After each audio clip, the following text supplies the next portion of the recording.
Hello අන්‍යොහසයෝ Korean topic Tisha මගේ YouTube channel එකට අදත් ඔයාලා හැමෝම ආදරෙන් සහ සාදරෙන් පිළිගන්නවා. ඉතින් අද මම මගේ මේ YouTube channel එකෙන් ඔයාලත් එක්ක බෙදා ගන්න බලාපොරොත්තු වෙන්නේ මේ ඉන්නිදා කියන ව්‍යාකරණ කොටසේ සාමාන්‍ය ව්‍යවහාරය. ඉතින් මේ ඉන්නිදා කියන ව්‍යාකරණ කොටස ගැන මම ඊට කලින් වීඩියෝ එකේදී ඔයාලත් එක්ක බෙදාගත්තා. ඉතින් මේ ඉන්නිදා කියන ව්‍යාකරණ කොටසේ තේරුම වේ සහ වෙනවා කියන එක. ඉතින් මේ ඉන්විදා කියන්නේ මේ ගෞරවනීය ව්‍යවහාරය. ඉතින් මේ කොරියානු භාෂාවේ ව්‍යවහාර දෙකක් භාවිතා වෙනවා. එකක් තමයි ගෞරවනීය ව්‍යවහාරය, අනික තමයි සාමාන්‍ය ව්‍යවහාරය. ඉතින් මේ ඉන්විදා කියලා කියන්නේ මේ ගෞරවනීය ව්‍යවහාරය. ඉතින් වේ සහ වෙනවා කියන එකේ ගෞරවනීය ව්‍යවහාරය තමයි ඉන්විදා කියලා කියන්නේ. ඉතින් මේකේ සාමාන්‍ය ව්‍යවහාරය මොකක්ද? ඉතින් ඒක ගැන තමයි මම මේ වීඩියෝ එක පුරාවටම ඔයාලත් එක්ක බෙදා ගන්න බලාපොරොත්තු වෙන්නේ. වේ සහ වෙනවා කියලා අපි සාමාන්‍ය ව්‍යවහාරයෙන් කියනකොට විභාවිතා කරන්නේ යේයෝ සහ ඉයේයෝ කියන ව්‍යාකරණ කොටස. යේයෝ ඉයේයෝ. ඉතින් මේ යේයෝ ඉයේයෝ කියන්නේ මේ සාමාන්‍ය ව්‍යවහාරයෙන් අපි වේ සහ වෙනවා කියලා ප්‍රකාශ කරනකොට අපි භාවිතා කරන ව්‍යාකරණ කොටස තමයි මේක. ඉතින් මේ යේයෝ කියන ව්‍යාකරණ කොටස අර ඉන්නිදා වගේම නාම පදත් සමග එකතු වෙනවා. ඉතින් මේ ව්‍යාකරණ කොටස මේ නාම පදත් එක්ක එකතු වෙද්දී අපි මේක භාවිතා කරන්නේ මොන අවස්ථාවවලද කියලා දැන් අපි බලමු. ඉතින් යම්කිසි නාම පදයක් අවසානයේ හල් කිරීමක් ඉතිරි වෙලා තියෙනවා නම් අපි එකතු කරන්න ඕනේ මේ යේයෝ කියන කොටස. නාම පදය හල් කිරීමකින් අවසන් වෙලා තියෙනම් අපි ඉයේයෝ කියන කොටස තමයි එකතු කරන්නේ. සහ නාම පදයක් ස්වරයකින් අවසන් වෙලා තියෙනවා නම් අපි එකතු කරන්න ඕනේ මේ යේයෝ කියන කොටස. හල් කිරීමකින් අවසන් වෙලා තියෙන ඉයේයෝ සහ ස්වරයකින් අවසන් වෙලා තියෙන යේයෝ කියලා තමයි අපි මේ නාම පදයේ අවසානයේට මේ ව්‍යාකරණ කොටස එකතු කරන්න ඕනේ. හරි. ඉතින් දැන් අපි ඊළඟට බලන්න යමු මේ වගේ නාම පද කිහිපයකට මේ ව්‍යාකරණ කොටස නිවැරදිව එකතු කරන්නේ කොහොමද කියලා දැන් අපි බලමු. මේ ව්‍යාකරණ කොටස භාවිතා කරලා අපේ නම හරියටම ලියන්නේ කොහොමද කියලා අපි දැන් බලමු. ඉතින් මේ වාක්‍ය ගන්න. ඉතින් මේක ජොනල්. මෙතන අපේ නම, මගේ නම ටීෂා. ඉතින් ජොනල්, ටීෂා. දැන් අපි මේ යේයෝ ව්‍යාකරණ කොටසේ තේරුම වේ සහ වෙනවා. ඉතින් මේකේ නම මාගේ නම වේ කියලා තමයි අපිට මේ වාක්‍ය ලියන්න තියෙන්නේ. ඉතින් දැන් මේ යේයෝ කියන ව්‍යාකරණ කොටස එකතු කරන්න කලින් අපි බලන්න මේ නාම පදය අවසන් වෙලා තියෙන ස්වරයකින්ද හල් කිරීමකින්ද කියලා. ඉතින් දැන් අපි බලමු මේ නාම පදය තමයි මේ මගේ නම ටීෂා. ඉතින් මේ නම අවසන් වෙලා තියෙන්නේ ස්වරයකින්. මෙතන හල් කිරීමකින් මේ නාම පදය අවසන් වෙලා නැහැනේ. ඉතින් අපි මේක ස්වරයකින් අවසන් වෙලා තියෙන හින්දා අපි මේ ව්‍යාකරණ කොටස මේ නාම පදයට එකතු කරන්න ඕනේ මේ යේයෝ කියන කොටස. අය මේ නාම පදයේ ස්වරයකින් අවසන් වෙලා තියෙන හින්දා අපි එකතු කරන්නේ මේ යේයෝ කියන කොටස. එතන අපි එකතු කරමු. යේයෝ.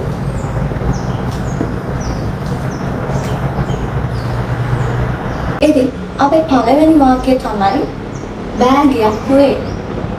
ඉතින් බෑගයට කොරියානු භාෂාවෙන් අපි කියන්නේ කබන් කියලා. බෑගයට කොරියානු භාෂාවෙන් කියන්නේ කබන් කියලා. හරි. ඉතින් මේ කබන් කියන නාම පදය අවසාන වෙලා තියෙන ස්වරයකින්ද හල් කිරීමකින්ද කියලා අපි දැන් බලමු. කබන්. ඉතින් මේ නාම පදය අවසාන වෙලා තියෙන්නේ මේ උන් කියන හල් කිරීමේ.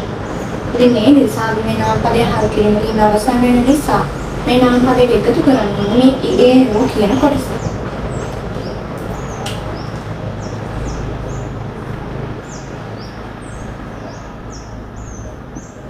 කබන් ඉයේයෝ බෑගයක් වේ.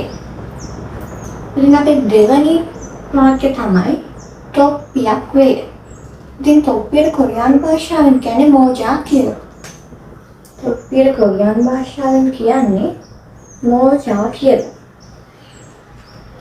හරි. දැන් මේ නාම පදයේ අවසාන වෙලා තියෙන ස්වරයකින්ද හල් කිරීම කියලා අපි බලමු. මෝජා. ඉතින් දැන් ඔයාලට පේනවා මේ නාම පදයේ අවසාන වෙලා තියෙන්නේ ස්වරයකින් කියලා. ඉතින් ස්වරයකින් අවසාන වෙන නාම පද අවසානයේට අපි එකතු කරන්නේ මේ යේ යෝ කියන කොටස. අපි දැන් එකතු කරමු. යේ යෝ. මෝජා යේ යෝ. තොප්පියක් වේ. ඉතින් අපි හතරවෙනි වාක්‍යය තමයි ආපන ශාලාවක් වේ. ඉතින් මේ ආපන ශාලාවට කොරියානු භාෂාවෙන් කියන්නේ සික්තන් කියලා. ඉතින් මේ නාම පදය අවසන් වෙලා තියෙන ස්වරයකින් හල් කිරීමකින්. සික්තන්. ඉතින් මේ නාම පදය අවසන් වෙලා තියෙන හල් කිරීමකින්. ඉතින් මේ හල් කිරීමකින් අවසන් වෙන සෑම නාම පදයකටම මම එකතු කරන්න ඕනේ කිව්වේ මේ ඉඒයෝ කියන කොටස. ඉතින් අපි මේකට එකතු කරමු. සික්තන් ඉඒයෝ ආපන ශාලාවක් වේ. ඉතින් අපේ හතරවෙනි වාක්‍යය කෝකියෙක් වේ. ඉතින් කෝකියාට කොරියානු භාෂාවෙන් කියන්නේ යෝරිසා කියලා. කෝකියාට කොරියානු භාෂාවෙන් කියන්නේ යෝරිසා කියලා. ඉතින් මේ නාම පදය අවසන් වෙලා තියෙන ස්වරයකින් යෝරිසා. මේ ස්වරයකින් අවසන් වෙලා තියෙන මේ නාම පදයට එකතු කරන්න ඕනේ මේ යේ යෝ කියන කොටස. ඉතින් අපි එකතු කරමු. යෝරිසා යේ යෝ. යෝරිසා යේ යෝ. කෝකියෙක් වේ. ඊළඟ පස්වෙනි වාක්‍යය වෛද්‍යවරයෙක් වේ. ඉතින් වෛද්‍යවරයාට කොරියානු භාෂාවෙන් කියන්නේ අයිසා කියලා. අයිසා. ඉතින් මේ නම් පදයේ අවසන් වෙලා තියෙන ස්වරයකින් අයිසා. ඒ නිසා අපි මේ නම් පදයට එකතු කරන්න ඕනේ මේ යේ යෝ කියන කොටස. දැන් අපි එකතු කරමු.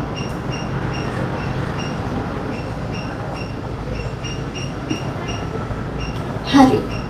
අයිසා යේ යෝ. වෛද්‍යවරයෙක් වේ. හයවෙනි වාක්‍ය ගුරුවරයෙක් වේ.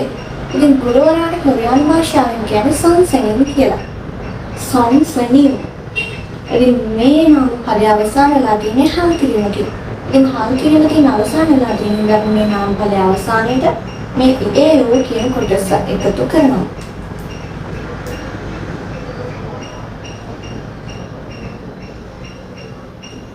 සොන්සෙනින් ඉඒයෝ ගුරුවරයෙක් වේ. ඉතින් හත්වෙනි වාක්‍යය තමයි ශිෂ්‍යයෙක් වේ. මේ ශිෂ්‍යයාට කොරියානු භාෂාවෙන් කියන්නේ හක්සෙන් කියලා. හක්සෙන්. ඉතින් මේ නාම පදයට අවසන් වෙලා තියෙන්නේ හල් කිරීමකින්. ඉතින් ඒ නිසා මේ නාම පදයට එකතු කරන්න මේ ඉඒයෝ කියන කොටස.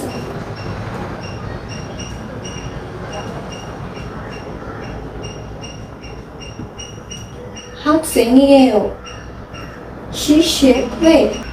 ඉතින් මේ යේයෝ ඉඒයෝ කියන මේ ව්‍යාකරණ කොටසේ තේරුම වේ සහ වෙනවා කියලා අපි මේ විදිහට කිව්වට මේ ව්‍යාකරණ කොටස යේයෝ ඉඒයෝ කියලා අපිට ප්‍රශ්නාර්ථයක් විදිහට මොකක් හරි ප්‍රශ්නයක් අහනකොට මේ ව්‍යාකරණ කොටස අපිට භාවිතා කරන්න පුළුවන්.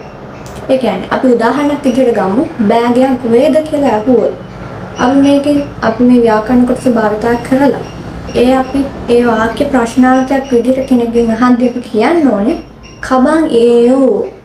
ඉතින් අපි මේ විදිහට කබන් ඒයෝ කියලා අපි අහුවොත් මේ ව්‍යාකරණ කොටස අපිට ප්‍රශ්නාර්ථයක් හැඟවෙන විදිහට මේ ව්‍යාකරණ කොටසෙන් අපිට වාක්‍ය නිර්මාණය කරන්න පුළුවන්. ඉතින් මේ ව්‍යාකරණ කොටසටම ප්‍රශ්නාර්ථ රචනක් දාලා අපිට මේ ව්‍යාකරණ කොටස භාවිතා කරලා වේද සහ වෙනවද කියලා ප්‍රශ්නාර්ථයක් විදිහට අපිට කියන්න ලියන්නත් පුළුවන්. හරි. ඉතින් දැන් අපි මේ වාක්‍ය දෙක බලමු. බෑගයක් වේද?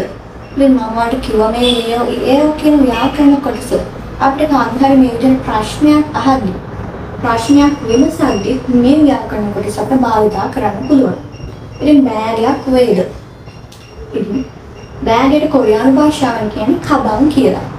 ඉතින් අපි හරි ලේසි කලින් වගේම මේ නාම පදයට හල් කිරීමකින් අවසන් වෙලා තියෙන හින්දා මේ නාම පදයට අපි එකතු කරන්න ඕනි මේ ඒයෝ කියන කොටස අපි දැන් එකතු කරමු.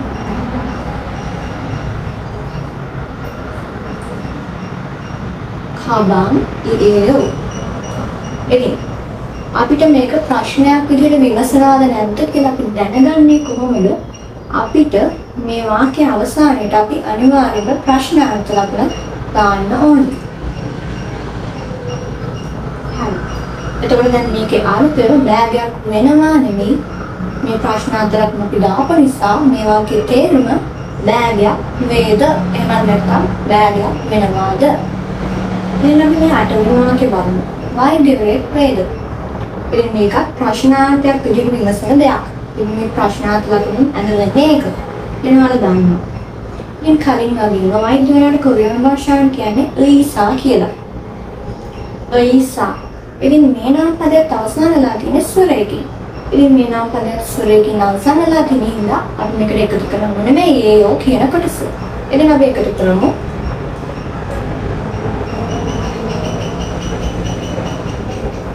ඊසායෝ වෛද්‍යවරයෙක් වේ. දැන් නම් මේක ප්‍රශ්නාර්ථයක් විදිහට විමසන්න ඕනේ. ඉතින් මේ හින්දා මේක ප්‍රශ්නාර්ථයක් විදිහට විමසනකොට අපි මේ වාක්‍ය අවසානයේ අනිවාර්යයෙන්ම ප්‍රශ්නාර්ථ ලකුණ යොදන්න ඕනේ. හරි. වෛද්‍යවරයෙක් වේද සහ වෙනවාද කියලා අපි ප්‍රශ්නාර්ථ ලකුණ මේ වාක්‍ය අවසානයේ යෙදුනහම අපිට මේක ප්‍රශ්නයක් අහන විදිහට මේ වාක්‍ය හදන්න පුළුවන්. ඒ සායෝ වෛද්‍යවරයෙක් වේද එහෙම නැත්නම් වෛද්‍යවරයෙක් වෙනවාද? ඉතින් අද මම මේ වීඩියෝ එකෙන් සම්පූර්ණයෙන්ම ඔයාලත් එක්ක බෙදාගත්තේ මේ ඉම්නිදා කියන ව්‍යාකරණ කොටසේ සාමාන්‍ය ව්‍යවහාර. මේ ඉම්නිදා කියන ගෞරවනීය ව්‍යවහාර කොටසේ මේ සාමාන්‍ය ව්‍යවහාරය තමයි මේ ඒයෝ ඒයෝ කියලා කියන්නේ. ඉතින් මේ ව්‍යාකරණ කොටස තමයි මම මේ වීඩියෝ එක පුරාවටම ඔයාලත් එක්ක බෙදාගත්තේ. එතන මම හිතනවා මේ ව්‍යාකරණ කොටස ඔයාලට තේරෙන්න ඇති කියලා. ඉතින් ඔයාලට ප්‍රශ්නයක් තියෙනම් ඒකත් පහලින් කමෙන්ට් කරගෙන යන්න. සහ මේ වීඩියෝ එක හොඳයි නම් මේ වීඩියෝ එකට ලයික් එකක් දාන්න. සහ ඔයාලගේ යාළුවන්ට වැදගත් වෙයි කියලා හිතනවා නම් මේ වීඩියෝ එක ෂෙයා කරන්න අමතක කරන්න එපා. සහ මේ වීඩියෝ එක ලයික් කරන්න. ඔයා මගේ channel එකට අලුත් කෙනෙක් නම් මගේ channel එක subscribe කරලා තියාගන්න. සහ මම වීඩියෝ එකක් දාපු ගමන් ඔයාලට notification එකක් ගෙන ගන්න ඕන නම් පහලින් තියෙන bell icon එක ක්ලික් කරලා මාත් එක්ක දිගටම එකතු වෙලා ඉන්න කියලා ආදරෙන් මතක් කරනවා. සහ මම තවත් දවසක මේ වගේම අලුත් වීඩියෝ එකක් අරගෙන එනකම් ඔයාලා හැමෝම සතුටින් හොඳින් ඉන්න. අන්‍යෝහි කේසයෝ ජල්ගායෝ